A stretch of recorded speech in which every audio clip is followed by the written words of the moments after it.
And then there were two.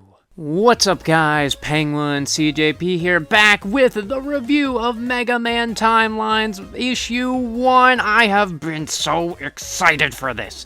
You have no idea how long I've waited. Please have X Issue 1 not take this long, Udon. But yes, it is finally here, and I was so excited that I had to get multiple covers, which, by the way, can we just appreciate the cover art here? Like this is beautiful.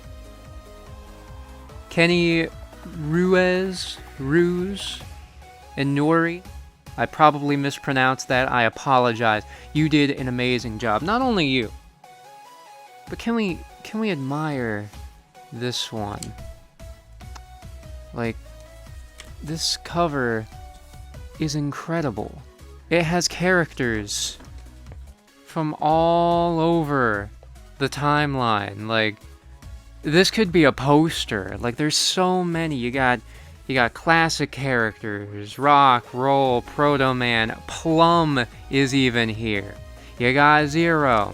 You got Sigma. You got that dude from ZX Advent. I can't remember his name, but I know he's from ZX Advent. You got Mega Man Albert in there.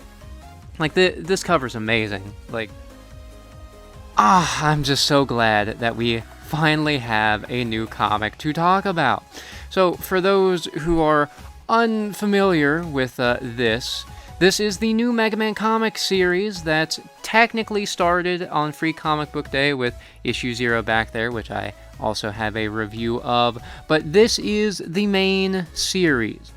And they did say from interviews and stuff that the cover A, which is like the base cover, which in this case is this one, is the cover that will actually be related to the story. So it is a version of the Mega Man 11 character select, which is relevant to the story of this. But what is the story of this comic? The year is 20XX, where Symphony City is under attack. As Rock and Roll are at Light Labs just watching TV, they see on the news that not only are they getting attacked, but in the smoke, an 8-bit image of Mega Man's face shows up, clearly an invitation for Mega Man.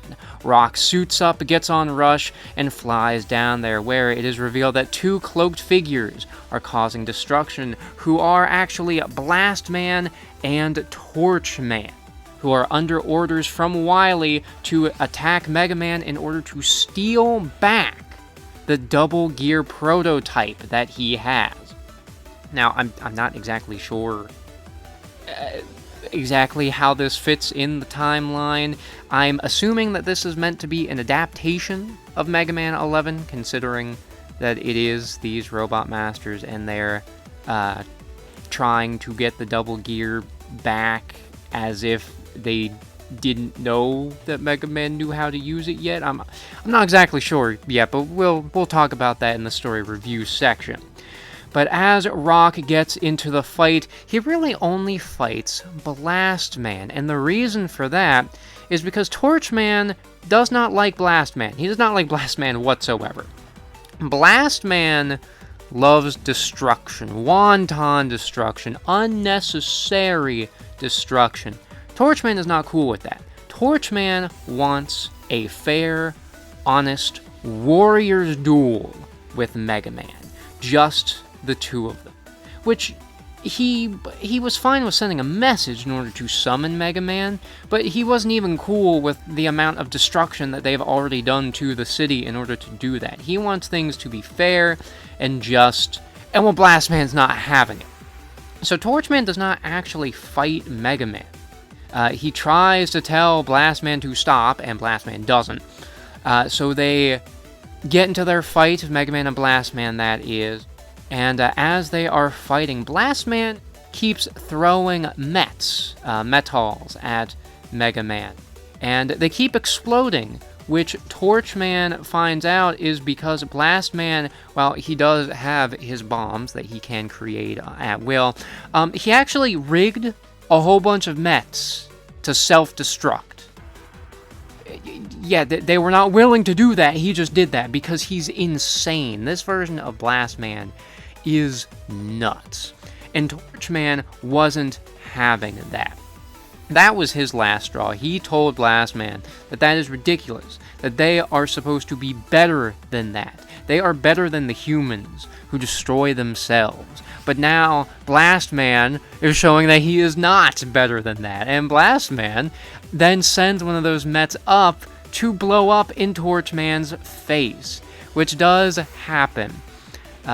Mega Man then gets really angry and continues fighting Blast Man because the explosion also hurt Rush, and he activates the power gear in order to deal seemingly the last blow to Blast Man. As the dust settles and the battle seems to be over, one last Met falls on the ground, and Mega Man, with tears in his eyes, he aims his buster at it. But weakly, he hears Torchman's voice.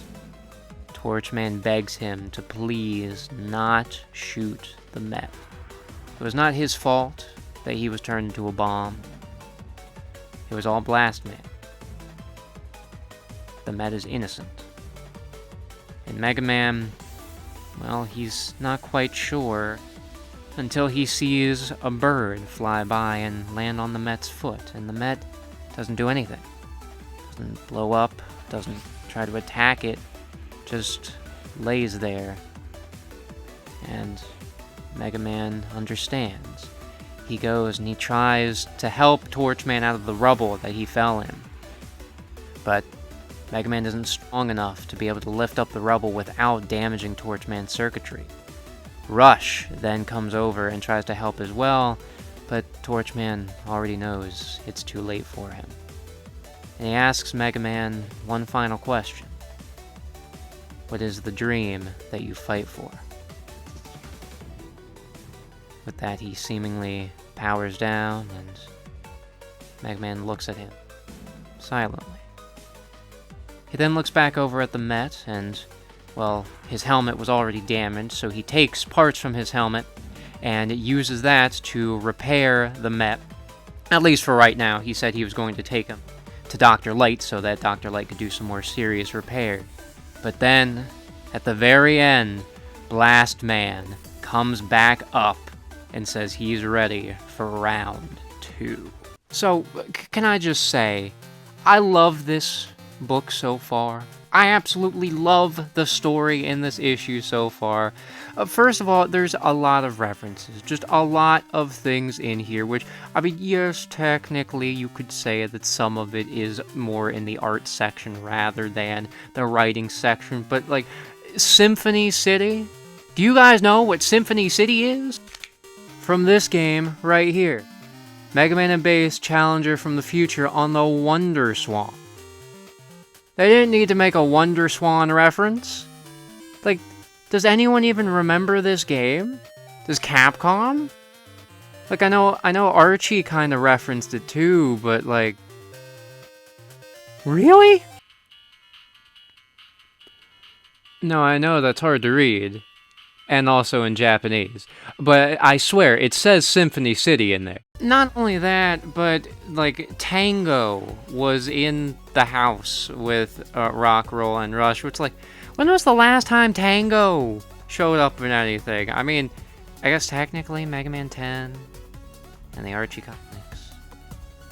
But, you know what I'm saying? Like, Tango wasn't even in Mega Man 11 anywhere, but they put him in this book, which is awesome.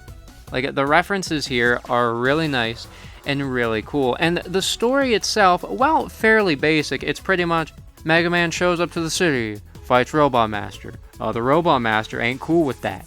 That Robot Master mortally wounds this Robot Master. Mega Man seemingly beats that one, helps this one, but he dies, and then this one's still alive. That's basically what it is. In a shortened nutshell. But it did it so well. Like, the pairing of these two is strange, but like it makes sense. The pairing of those two is strange. Like, why would Wily pair those two? I don't know. I guess his thought process was that Torchman can ignite Blast Man's bombs and make bigger explosions, which, I mean, yeah, that would work if they actually worked together. Though Blast Man did mention that after Mega Man got upgraded with the double gear system, Wily has been cranky. So it might be a thing where, like, Wily's just not really thinking straight with this whole situation. But yeah, it just works. Those two fighting each other. I was a bit disappointed that Torchman doesn't actually do any fighting with Mega Man, but again, it makes sense because he wants an honorable one-on-one duel. He doesn't want all of this wanton destruction. He doesn't want all of these lives needlessly lost. And Blast Man, that's all he wants. He doesn't care about an actual fight. He just wants to make the biggest explosion he can possible. And it just makes this really solid, action-packed story with a fairly emotional ending. The last question that Torchman has to Mega Man, like, that hits. And I love how Mega Man doesn't really have much of a reaction, like a vocal one. You know, he's been through this many times before. And as much as you can tell it pains him, he doesn't linger on it for too long. He helps the Mets, and he's ready to go back to Light Labs until Blast Man shows back up again. I also like the characterization. Now, something that I pointed out in the Free Comic Book Day review is that the writing for the characters was very quippy, very jokey, kind of reminded me and some of my friends that read that issue of Mega Man Fully Charged. And I guess you could also say the Ruby Spears 90s cartoon Mega Man as well. And some of that carries over into here, but not nearly as much, not nearly as bad. Blast Man has some puns. Blast Man does. And even Mega Man has some puns as well. One of the ones that comes to mind is when Blast Man and Mega Man start their fight, and Blast Man hits Mega Man with a big explosion. He basically asks him, "So how are you liking the show so far?" And Mega Man responds with a smirk. To be honest, it's a little too flashy. Like, you know, he's got some sass to him, but you can tell, especially by the ending, the pondering of that question of Torchman, trying to help Torchman but not wanting to destroy him in the process. That is very much Rock, and why Rock is honestly one of my favorite versions of Mega Man. Why he's unique from the others. Because he was not built to be a combat robot. He was not built to fight justice. He did that out of his own want to. As the song goes from the Megas, the burning in his heart is his, no one else's. And this issue shows that, and to be honest, I kind of like the sass. I kind of do. Like, I was afraid that when he started quipping back, I was a little iffy about it, because I don't want Rock to be Aki from Fully Charged, or even Rock from the 90s cartoon. They are two very distinct characters, and I wanted this Rock to be more like Game Rock, kind of like Archie Rock. And he is in all the right ways, but he still has that sass, that snark, that makes him his own variant of Mega Man, and I think it works really, really well.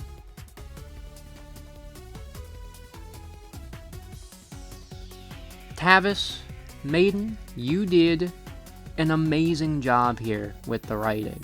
Like, for both the Free Comic Book Day issue as well as this, like, I am so excited for what issue 2 of this will bring. Now then, the art. Now, the art for the Free Comic Book Day issue was very nice. It had a very anime-esque style to it, but still fairly unique, different than the actual Mega Man games. And it was still good, and one thing I did compliment was the colors. It used a lot of bright, vibrant colors. Issue 1 uses a much more pastel, like, style to it. A lot of light blues and pinkish hues everywhere. And I think it looks gorgeous. Like, look at this panel, these panels here. It looks so nice.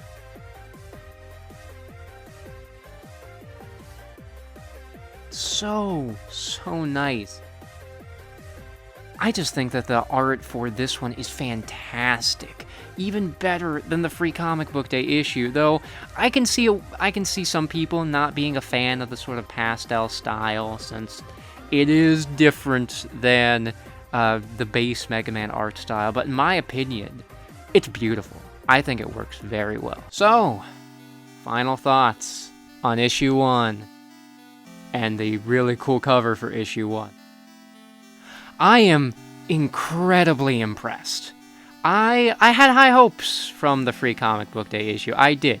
I had my worries, of course, but I wanted to give them the benefit of the doubt, and I am so glad I did, because these comics are so good for fans, for new fans, because again, the timeline placement is a bit wonky. It's like an adaptation of Mega Man 11, but it clearly has different events than Mega Man 11. It's clearly different, so it's most likely Timelines is going to be its own original thing. It's not going to be sitting directly in canon, but you know what? That's fine.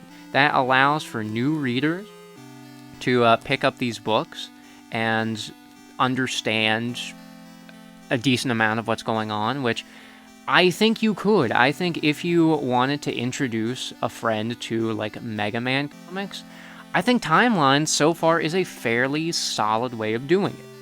Is it better than something like Megamix and Archie, considering that those are more direct adaptations, at least in the beginning of Megamix? Probably not, considering that those actually cover the origin story of Mega Man, which, at least so far with Timelines, it doesn't look like it is going to cover the origin story of classic Mega Man, which, I mean, I'll be honest, I think that's good, because do you know how many times we have seen the origin story of classic Mega Man? We have seen it so many times in the games, in the 90s cartoon, in Archie, in Megamix. Like, we don't need it again. And we didn't get it again, which, hey, I'm cool with that. I like that. I would recommend anybody who is craving any Mega Man media, pick this up if you can, or if you want to introduce your friends to Mega Man. I think this is a very solid way of doing it, especially since this one is based directly on Mega Man 11. If they're interested, be like, yay, you want to see what happens? Get Mega Man 11. You can play that. You can use the speed gear, which he also uses in this book. I didn't bring that up, but he uses the speed gear too. And the power gear. You can actually play that, and it's cool. And I think this is great. I am so excited for issue 2 of this. I am so excited for the X issue of Timelines, which should be coming out soon. I really hope it's supposed to come out this month, but as far as I know, it hasn't come out yet, and next month's coming up, so I don't know when it's coming out, but as soon as it does, I am reading it. I'm probably going to do a review of it, and I'm really excited. So, everyone in Udon on the Mega Man Timelines team, so far, you guys are doing an amazing job. This is Penguin CJP, signing out.